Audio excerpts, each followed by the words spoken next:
गुरु आपको सब संतों के संग। नमस्कार गुरु आपको सब संतन के संग। बोले करा बोल मेरे श्री गुरु महाराज की, ब्रह्मपुरी भगवान की, मंगल निवासी भगवान की, मंगली वाले भगवान की जय। श्री परमहंस महाराज की।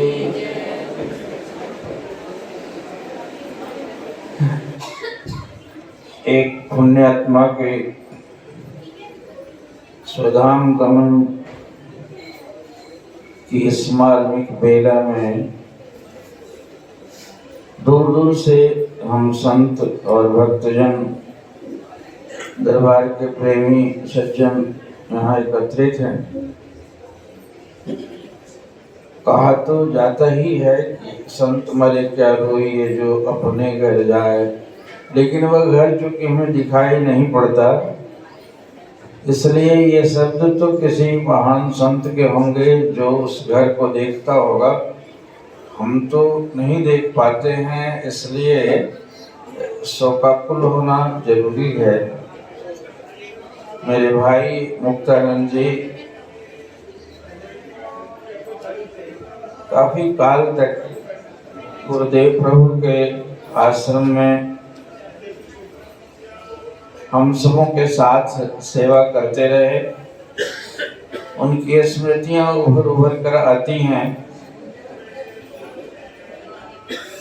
इस आश्रम का कैसे सृजन हुआ, निर्माण हुआ, इसकी बुनियाद से लेकर अब तक के प्रारूप को अभी आपने सुना। आश्रम इसी तरह से बना करते हैं। इसका प्रारंभिक चरण था जब ये भवन का रूप नहीं आया था, तब मैं बहुत पहले कांताबेन जी के रहते में आता था वहाँ से हरिद्वार आने के क्रम में, और उनका सेवा, उनका प्रेम खींच लाता था। यहाँ अनेक बार आए थे। आज इस रूप को देखकर लगता है कि वो महात्मा कितने प्रयास से, कितना लोगों से सहायता लेकर इस स्मारक को खड़ा कर गए। वे नहीं रहेंगे, हम आप यहाँ नहीं रहेंगे, लेकिन ये स्थान रहेगा जहाँ गुरुदेव भगवान की चिरागी जलेगी, उनकी जयकार मनेगा, उनकी पूजा होगी। जैसे व्यक्ति कोई एक पेड़ लगा जाता है और वह पेड़ खुद तो उसका फल नहीं खा पाता, लेकिन आने वाले लोग उसकी छाया और उसका फल का लाभ उठाते रहते हैं। तो एक पुण्य का पेड़ रोप जाने जैसा ये आश्रम है, जिसके लिए किस प्रकार से इसका रचना होती है। हम अनेक बार कहा करते हैं कि जिस प्रकार मधु है, हनी, वो कितना गुणकारी है, लाभकारी है, और उसके तैयार करने के पृष्ठभूमि जानिए तो वो बेचारी मधुमक्खी कितने फूलों के, हजारों हजार फूलों का पराग ले लेके और असंख्य फूलों का पराग लेकर उसको सृजन करती है। उसी प्रकार ये महात्मा लोग सबकी श्रद्धा के रूप में जो भी न्यौछावर होता है, अपनी प्रेरणा से, अपनी सेवा से दे देकर इसका एक एक ईंट जोड़ते हैं और लगाते हैं, और वह उतना ही गुणकारी है जिस प्रकार कहानी के लिए, उस मधु के लिए कहा जाता है। तो उस तरह से ये प्रयास करके शुरू हो गया। दुनिया के लोगों जैसे ही गुरुदेव मेरे कहा करते थे कि ये आश्रम किसी की इमारत नहीं है, ये दौलत का व्यक्तिकरण नहीं है, यह तो लोगों के, भक्तों के दिल का, उनके प्रेम का प्रारूप है, जो अपने गुरुदेव प्रभु के लिए न्यौछावर करके लोग करते हैं और थोड़े थोड़े लोगों के साथ में पूरा हो जाता है। परमपुरी में जब गुरुदेव महाराज का वो मंदिर बन रहा था तो नौलखा मंदिर के रूप में बड़ा विख्यात था। उस समय 9 लाख बहुत हुआ करता था। तो उस मंदिर के को देख कर जो काम शुरुआत हुआ तो स्वाभाविक था, बहुत ईंटें, बहुत मटेरियल, बहुत चीज़ें गिरने लगी और इलाके भर में हल्ला हो गया कि महाराज नौलखा मंदिर बन रहा है। और उस मंदिर को देख देख कर लोग हैरान थे, चर्चा हो रही थी चारों तरफ से। तो बैंक के मैनेजर, वहाँ नया नया बैंक खुला था, पंजाब नेशनल बैंक के मैनेजर कुछ लोगों के साथ आए महाराज जी के पास। तो महाराज जी ने स्वाभाविक जैसे प्यार करते थे वे सबको किया, कहा। तो उन्होंने एक आग्रह किया कि महाराज हम एक लालच के मारे आए हैं कि आप हमारे यहाँ बैंक अकाउंट खोल दें और हम हर तरह से आपकी मदद करेंगे, आपका सहयोग करेंगे, आपको सुविधा देंगे। महाराज कहे कि अकाउंट पैसे होंगे तब तो। कहा कि पैसे नहीं है तो इतना बड़ा इमारत कैसे बन रहा है? कहा कि यही तो हैरानी है, तुम दुनिया के लोग जमा कर लेते हो और तब बनाना शुरू करते हो। और फकीर एक नील बैलेंस से शुरू करता है और शायद भगवान के भरोसे वो कहाँ से कहाँ कितना कितना बन जाए, कारण कि उसका संकल्प उस परमात्मा से जुड़ा हुआ है। उसके संकल्प की हरकत से वो कायनात में हरकत पैदा होती है और वो कुदरत अज्ञात लोगों से, बिल्कुल अननोन लोगों से, उनके हृदयों के समर्पण से जो देखते हैं और निछावर दे जाते हैं। तुम इस चमत्कार को नहीं समझ सकोगे बेटा। और मेरे पास पैसे नहीं, उनको विश्वास नहीं हो। 100 ट्रक तो है, माल गिर पड़ा है और कहते पैसे नहीं। तो मुझे बुलाया उन्होंने, कहा कि वो बड़े बाबा जी थे, उनका पैसा वैसा मैं रखता था। कहे कि तू ही तो उनका उसका अकाउंटेंट है, कितने पैसे तेरे पास? मैंने कहा आज महाराज जी 500-700 रुपये होंगे। कहे 500-700 बस, और ये मजदूर लगे हैं, इनकी मजदूरी एक दिन की कहा कि 1500 होगी। कहा कि एक दिन की मजदूरी 1500 और तेरे पास में 500 और फिर ही काम चल रहा है। कहा कि हाँ, ये काम रुकेगा नहीं और कल भी चलेगा, परसों भी चलेगा और सब दिन चलेगा। ये चलता रहेगा जब तक ये आकार न लेगा तब तक चलेगा। उनको ये नहीं विश्वास हो रहा था। महाराज ने अच्छा खासा सत्संग कर दिया कि साधु इसी तरह से रचना करता है बेटा, तुम इस फेनोमेनन को नहीं समझोगे। कारण कि उसने अपना पर्सनिफिकेशन पर जो पर्सनल उसका ईगो है, उसको उस परमात्मा के अस्तित्व में विलय कर दिया। इसलिए इसकी हरकत उस मालिक के उस शक्ति में, जो ब्रह्मांड की शक्ति है, उसमें हरकत होती है और स्वाभाविक प्रेरणा करके दे जाता है। वे कहा करते थे कि जिस वक्त तुम बनाने वाले को अहंकार होने लगेगा कि मैंने बनाया है, उस वक्त कुदरत के हाथ रुक जाए। तो जिस तरह से होल हार्टेडली तू एक्सेप्ट करेगा, यही एक्सप्रेस करेगा लोगों के ऊपर में कि वो बनवा रहे हैं, मैं नहीं बना रहा हूँ, मैं तो यंत्र हूँ, मुझे खड़ा कर दिया है और वे यंत्री वे हैं, वे कर रहे हैं। और ऐसा करते रहोगे तो एकदम आश्चर्यजनक चीज पर प्रकट हो जाएगा। इतने चीजों को बनाने के लिए दुनिया के लोगों में भी घर बनाते हैं, शहर में भी घर बने हुए बड़े बड़े बन रहे हैं। उसको बनाने के लिए आप प्रयास करके कितने सालों तक आप उसमें अनेक अनेक बिजनेस धंधे कर करके पैसे जमा करते हो, तो एक प्लॉट लेते हो, प्लॉट लेके बाद उसका ही प्लान करते हो और फिर कितना बना डालते हो। साधु को सुनाई अभी प्लॉट किसी ने दे दिया, उस मालिक ने दिलवा दिया। इस भूमि पर पूजा होनी होगी, इस भूमि का प्रारब्ध होगा ऐसा, इसलिए अपने एक महात्मा को आगे करके और करवाया। उन्होंने किस तरह से करवाया और किस तरह से बनवाया होगा, इसकी एक एक चीज, दरवाजे तक भी, ये भी और ये भी, ये चादरें भी और तमाम चीजें ये मांगी गई है ना। हम भिक्षुक लोग हैं और इतना ज़्यादा भिक्षा मिली, जितना संकल्प, जितना दिल उदार था सदगुरु के लिए उस बंदे का, जिसकी याद में हम यहाँ बैठे हैं। तो ये इस तरह से निर्माण होता है और इसका वैसे ही मालिक का जयकार होता रहेगा। अब मैं पूछता हूँ कि वे बड़े सीधे साधे महात्मा थे, बहुत ज़्यादा, और तो हम लोगों में से गरूर हैं, हम प्रवक्ता हैं, हम बहुत ज़्यादा प्रभावशाली हैं, लेकिन उस बेचारे को कुछ नहीं था। 2-1 भजन गा लेते होंगे और बड़े सीधे थे, सरल थे। मैंने शुरुआत में देखा है उन्हें और उन्होंने इतना कट डाला। और सबसे ज़्यादा उनके जाने के बाद मैं यहाँ से 2000 किलोमीटर दूर रहता हूँ। मैंने फ़ोन से सुन तो रखा था कि वे अब नहीं रहे। मुझे दुख हुआ कि हमारे भाई जो हमारे ही उम्र के होंगे या हमसे छोटे ही होंगे और इस तरीके से उठ के चले गए। कई हमारे भाई हमारी उम्र के चले गए।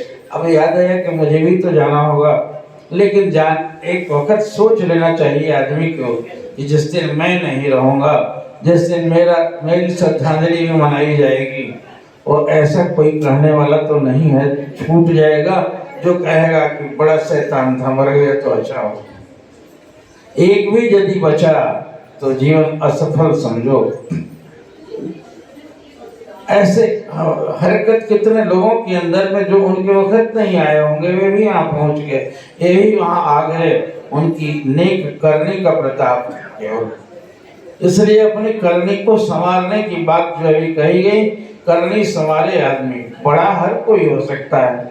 बहुत सारे लोग बड़े बड़े आश्रम खड़े कर लेते हैं, बड़े बड़े चीजें, बड़ी बड़ी इमारतें जिंदगी में बना जाते हैं, लेकिन बड़ा होना और बड़प्पन का होना दोनों दो बातें हैं।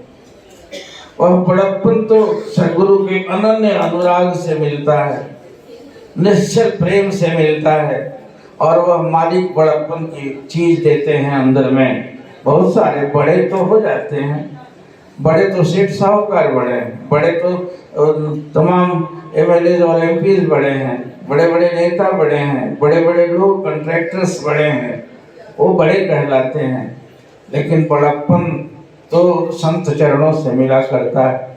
उसकी जगह ये है, यहाँ से जो जुड़ता है, हो सकता है बड़ा और बड़प्पन एक साथ भी आ सकता है, होता है, लेकिन जो बड़ी चीज है, जो लोगों के हृदय में जगह बनाने की चीज है, वह बड़प्पन है।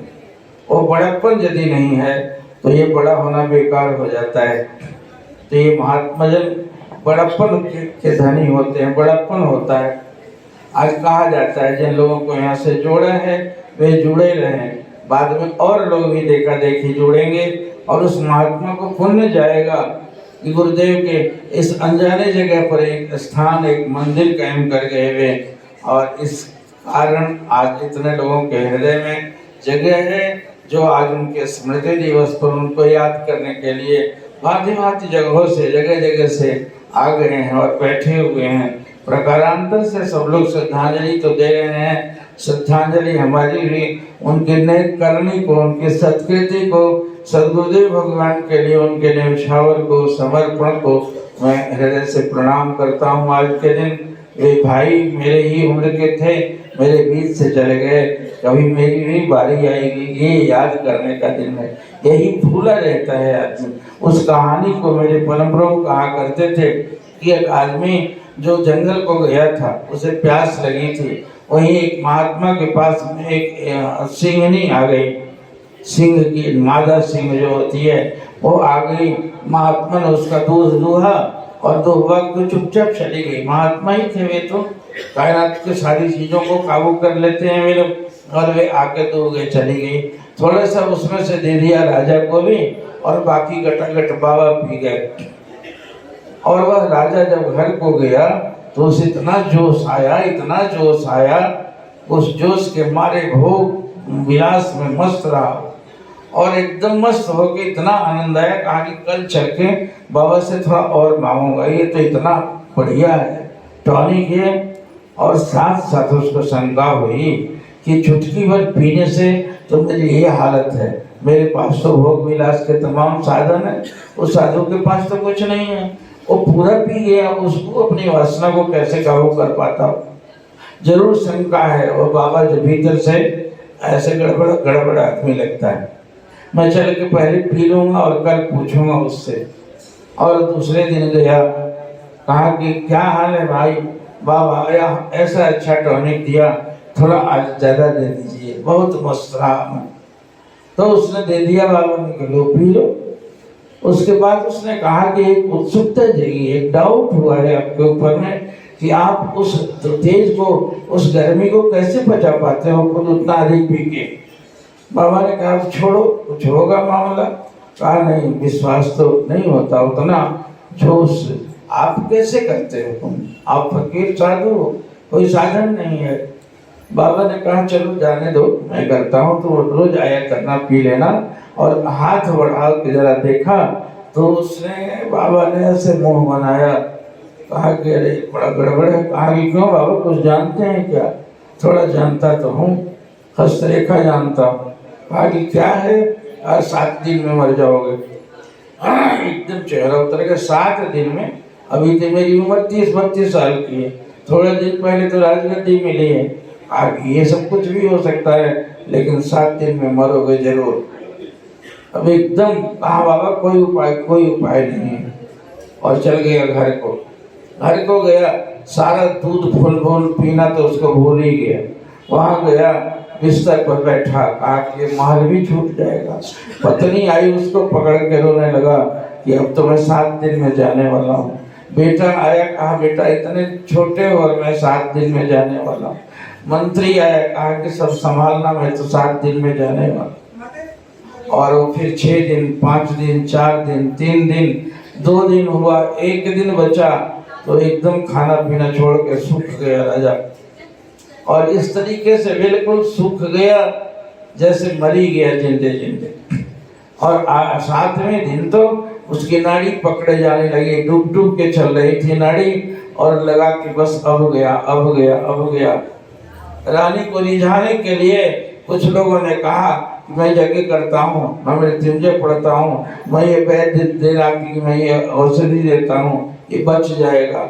लेकिन उसको विश्वास नहीं हो रहा था। गो महात्मा जो काबू कर लिया था सिंहनी को, उसका दूध पीता था। वो बड़ा शक्तिशाली और जानकार बाबा होगा, इसलिए वो गलत नहीं बोलेगा, और उसको विश्वास नहीं हो रहा था। अंतिम दम तक जब पीते 7वां दिन पूरा हो गया, सूर्योदय हो गया, तब लगा कि मैं जी गया हूँ। सिर उठाया, वैद्यों ने कहा मेरी वजह से जिया, उसने कहा मैंने जिला दिया, उसने कहा मैंने कर लिया। मार खुशियां मनने लगी सब जगह। और वो उठा राजा, कहा सब तो ठीक है, लेकिन ये 7 दिन मेरा जैसा बीता है तो चल के उस महात्मा से पूछूंगा कि बड़ा गड़बड़ तो तुम लगते ही थे, ये गड़बड़ कि मुझे मार दिया जिंदे और उसके साधु के पास में, और उनके साथ लोग भी गए। बताओ, रुला दिया पूरे राजभवन को, सारे रिश्तेदार रो के मर गए। और वहां जब गया तो कहा क्यों आए नहीं, हम इंतजार कर रहे थे दूध लेके, तो पीने नहीं गए? आगे आग लगे तेरे दूध को क्या करूंगा, दूध पी के दूध पिलाया, मुझे मार दिया तूने। अरे मैंने क्या किया?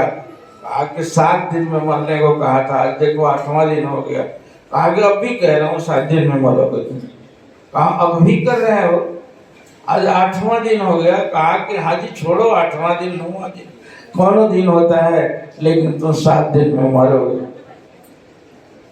तब जब बहुत गर्म होने लगा तो उन्होंने कहा जन्मा था इतवार को, सोमवार, मंगलवार, बुधवार, वीरवार, शुक्रवार, शनिवार, फिर इतवार, 1 2 3 4 5 6 7, इसी 7 के किसी दिन तो मरोगे तुम। तुम्हारे लिए 8वां दिन तो नहीं बनेगा। तो मैं तो कही रहा हूँ 7 दिन में मरोगे, 7 दिन में किसी दिन मर जाओगे।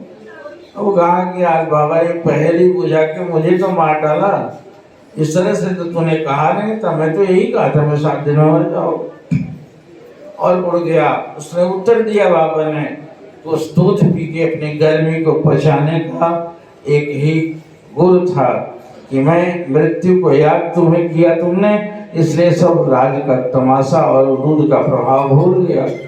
तुम अभी 7 दिन के लिए याद करते हो, और मैंने यही अभ्यास किया है, साधना की है, मैंने तप करके यही सीखा है कि मैं भी 7 दिन में किसी दिन मरूंगा, इसलिए उस दूध का प्रभाव मेरे ऊपर नहीं पड़ता। साधु मृत्यु को याद रखता है और उसी को याद करके कितने सारे ऐश्वर्य बन जाते हैं, कितने सारे उसके फॉलोअर्स हो जाते हैं, इतना सब कुछ हो जाता है, तब भी उसको गरूर नहीं होता। उसको यदि साधु हो गया, इसका मतलब कि गड़बड़ है तुम तो मौत को भूले हुए, तो जानते नहीं हो कि अट्टालिका जो हमने बना दी है, जिसके लिए गरूर करता हूं मैं, ये छूटेगा। अब क्या कहूँ, कल गया था एक आश्रम में मैं, वो बाबा जी दिखाने लगे अपने महल को, करोड़ की लागत का, क्या क्या नहीं, इतना डेकोरेशन, इतनी बढ़िया चीज बनी थी। और बाबा लकड़ी से सूखे हुए थे, कोई आदमी आगे पीछे नहीं था, बड़े हैं कहने के लिए रुतबा बड़ा बहुत बड़ा।